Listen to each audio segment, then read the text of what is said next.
जय श्री कृष्णा, जय श्री कृष्णा। हमारे भगवत गीता का दूसरा अध्याय चल रहा है। भाग बड़ा है, इसका पाठ बड़ा है दूसरा अध्याय का।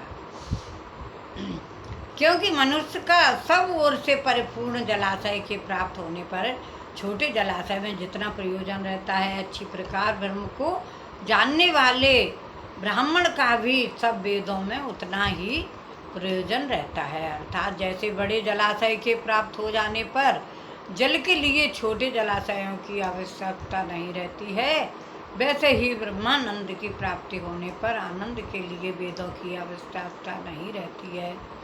इससे तेरा कर्म करने मात्र में ही अधिकार हो गए, फल में कभी नहीं, और तू कर्मों के फल की वासना वाला भी मत हो तथा तेरी कर्म न करने में भी प्रीति न हो गए। हे धनंजय, आसक्ति को त्याग कर तथा सिद्धि और असिद्धि में समान बुद्धि वाला होकर योग में स्थित हुआ कर्मों को कर। यह संभव भाव ही योग नाम से कहा जाता है। इस समस्त रूप बुद्धि योग से सकाम कर्म अत्यंत तुच्छ है। इसलिए हे धनंजय, संभव बुद्धि योग का आश्रय ग्रहण कर, क्योंकि फल की वासना वाले अत्यंत दीन हैं। संबद्ध बुद्धि युक्त पुरुष पुण्य पाप दोनों को इस लोक में ही त्याग देता है, अर्थात उनसे लिपायमान नहीं होता।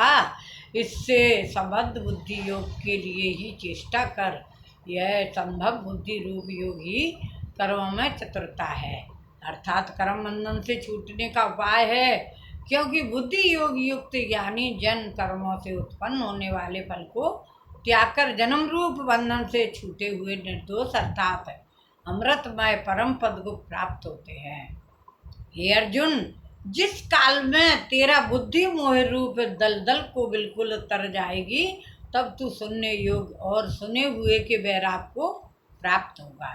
श्री कृष्ण कह रहे हैं अर्जुन से, हे अर्जुन तू सुन, जब तेरी अनेक प्रकार के सिद्धांतों को सुनने से विचलित हुई बुद्धि परमात्मा के स्वरूप में अचल और स्थिर ठहर जाएगी, तब तू समस्त रूप योग को प्राप्त होगा। देखो, मैं नहीं पढ़ रही, भगवत गीता में लिखा है, जो ही पढ़ रहे हैं बड़े बूढ़े, कभी हारी है दुखारी है तो उनको सुना दो। इस प्रकार भगवान के वचनों को सुनकर अर्जुन ने पूछा, हे केशव, समाधि में स्थित स्थिर बुद्धि वाले पुरुषों का क्या लक्षण है?